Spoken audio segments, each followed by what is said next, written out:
Hello, everyone, and welcome to Daily God Gems with Lisa Renee. The Book of Esther is full of intriguing, powerful events, and it is rich in timeless lessons. Esther was an orphaned Jew living in Persia, being raised by her cousin Mordecai. Growing up, she could have never imagined that one day she would become queen and save her people, the Jews, from annihilation. One of the first lessons we obtain from Esther occurs when Haman, the highest official under the king, issued a decree to destroy the Jews. Upon learning of Haman's orders, Mordecai urges Esther to beg the king for mercy and plead for the lives of her people. Esther replies with her fear of approaching the king without being summoned, because that meant certain death unless the king extended his scepter to spare her life. Mordecai tells Esther in chapter 4, verses 13 through 14, "Do not think that because you are in the king's house, you alone of all the Jews will escape. For if you remain silent at this time, relief and deliverance for the Jews will arise from another place, but you and your father's family will perish. And who knows but that you have come to your royal position for such a time as this?" The lesson we can derive from this is that God has brought each one of us to a specific point in time and to a specific place for a purpose. We read in Acts 17, verse 26, "From one man he made all nations, that they should inhabit the whole earth. And he marked out their appointed times in history and the boundaries of their lands." God has marked out our appointed time in history, just like he did with Esther. He directed her steps to bring her to Persia and to the eventual position as queen. He had plans for her just as he does with us. He knew us in our mother's womb, and all our days have been ordained, as we read in Psalm 139, verse 16. Your eyes saw my unformed body. All the days ordained for me were written in your book before one of them came to be. The next lesson occurs in the same pivotal moment. Esther had a choice: risk her life by approaching the king or play it safe. Mordecai warned her that if she didn't make the choice to step up, deliverance for the Jews would come from another place, but that her family and herself would perish.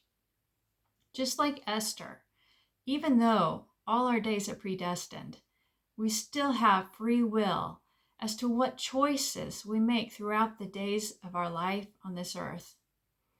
We must have courage and faith to step into God's will. No matter the resistance we meet or the fears we face, we must do what is right in God's eyes. And when we trust in God, he will guide us. As we read in Proverbs chapter 3, verses 5 through 6, "Trust in the Lord with all your heart, and do not lean on your own understanding. In all your ways acknowledge him, and he will make straight your paths." Another lesson from Esther is that God will provide everything we need to fulfill our calling. Esther had the gift of beauty and favor to be chosen as queen.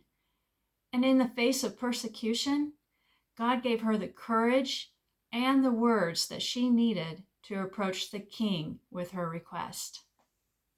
God has gifted us with everything we need to succeed too, just as he did with the heroes in the Bible. Paul tells us in 1 Corinthians 1, verses 5 through 9, "In everything you were enriched in him, in all speech and all knowledge, so that you are not lacking in any gift. He also will also keep you firm to the end, so that you will be blameless on the day of our Lord Jesus Christ. God is faithful. The next lesson comes from both Esther and Mordecai, who were influencers in their day. They used their position to influence the lives around them, in spite of their level of importance in Persia. Mordecai was a Jew in a low position, sitting outside the palace gate and ordered to bow down to his superiors. Meanwhile, Esther was in a high position as queen, having access to the king and his officials. It didn't matter what their position was. They both had a major impact on others. This shows us that we also can be influencers no matter who we are. With God's help, we can have a positive effect on others. Think of a pebble thrown into a pond. It makes ripples. We are pebbles in this life, making ripples, impacting others, even when we don't see the results. Consider Apostle Paul.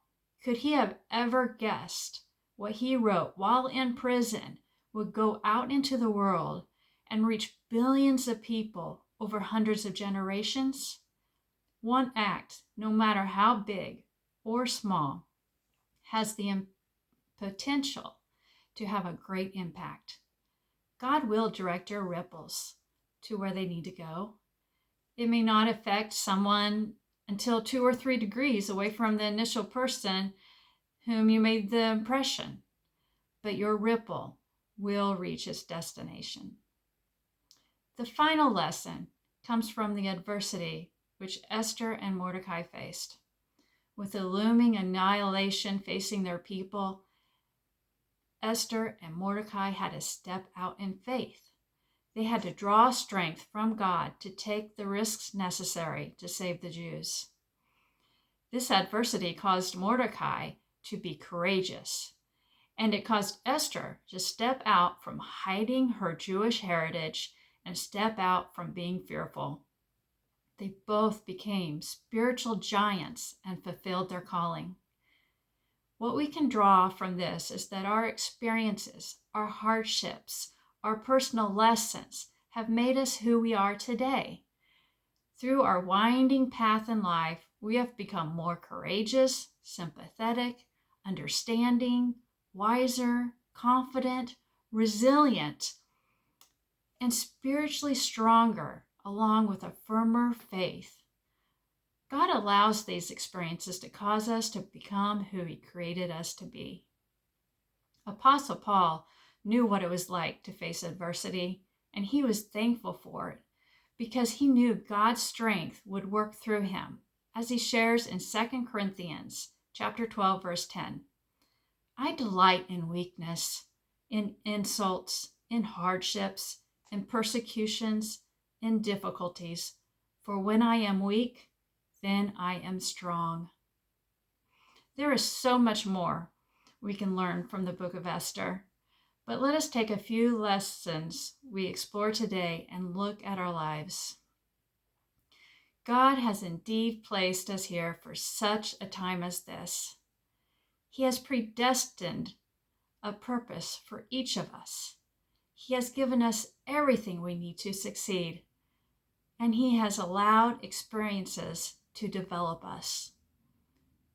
All this allows us to fulfill our calling and make an impact on others and glorify Him in the process.